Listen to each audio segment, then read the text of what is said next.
Ah, bonjour. Euh, des fois, je pense, j'étudie la paracha là, parce que la paracha de Vaïkra, et des fois, je pense au métier de facteur. C'est un beau métier d'apporter le courrier aux gens. Le pire cauchemar d'un facteur, à mon avis, hein, c'est quand il amène une lettre à quelqu'un et que la personne lui dit: ah non, c'est pas pour moi. Je m'explique. Imaginez par exemple, je reçois une lettre marquée, voilà, il y a mon nom, hein, et puis moi, le facteur me donne: bonjour monsieur le facteur, vous êtes gentil. Il me la donne. Attendez, oui, c'est mon nom. Il regarde la lettre, le gars il dit: ah non, ça ne me concerne pas, c'est pas pour moi, non. Enfin, monsieur, il y a marqué votre nom. Non, c'est pas pour moi, il y a marqué mon nom, j'ai lu le contenu, ça ne me concerne absolument pas, je vous la rends. Ça doit être un cauchemar pour un facteur, ça. Pourquoi je vous dis ça? Ben, vous savez, la Torah nous enseigne, pendant tout ce livre de Vaïkra, beaucoup de corbanotes, etc. Des bêtes, des animaux qu'on amenait au korban, au misbéach, et qu'on offrait à Hachem et tout.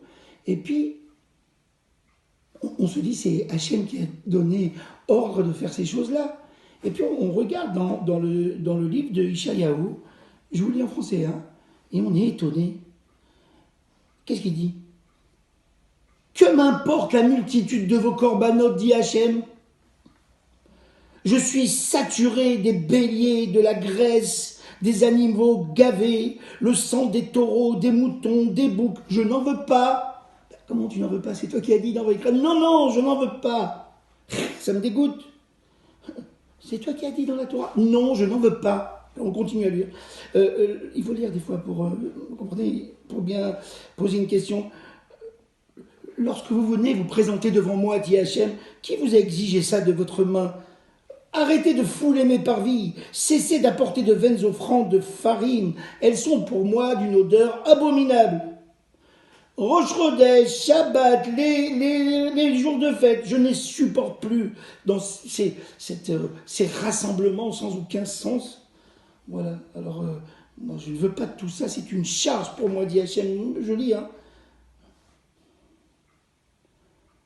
Mais lavez-vous, purifiez-vous, faites disparaître le mal, cessez de faire le mal, etc. Donc, ce qui est intéressant, c'est qu'on peut se demander, mais comment ils en sont arrivés là? Comment, alors que la Torah nous dit d'amener des corbanotes, c'est la paracha de la semaine, oui, comment on est arrivé que Hachem me dit: mais moi je vous ai jamais demandé ça, ça ne m'intéresse pas. Eh bien je vais vous dire comment ils sont arrivés là. On en arrive là quand on transforme les mitzvot en coquilles vides de sens. On fait des trucs de manière magique. On s'imagine que les objets portent eux-mêmes un miracle, un sens. Les pierres du côté, waouh, je les ai touchées, oui, je suis irradié, oui, le chauffard, je l'ai touché, c'est magique. Non, non. On peut facilement glisser à transformer les objets en objets magiques et les mitzvot deviennent des coquilles vides de sens. Voilà. Alors moi, je vous apprends un petit truc aujourd'hui que j'ai appris de mes maîtres. Les objets ne portent rien en eux-mêmes, rien du tout. C'est la recherche du sens de ces objets, de ces mitzvot, qui nous projette vers une réflexion et donc une amélioration de nous-mêmes. C'est comme des tremplins, vous voyez, au sport. Les mitzvot ne sont que des tremplins pour aller vers une amélioration de nous-mêmes. Voilà. Alors, pourquoi Hachem a ordonné les corbanotes? Imaginez un homme qui veut se rapprocher d'Hachem et qui veut sacrifier quelque chose de lui-même, qui veut se pencher pour montrer qu'il a fauté. C'est surtout l'humilité qui intéresse Hachem dans ce sacrifice. Voilà, c'est ce que j'ai compris de l'enseignement de la Torah. Alors, toujours rechercher du sens, toujours, n'hésitez pas à poser des questions, même les plus difficiles. Posez des questions, c'est le sens qui rend les mitzvot opérantes.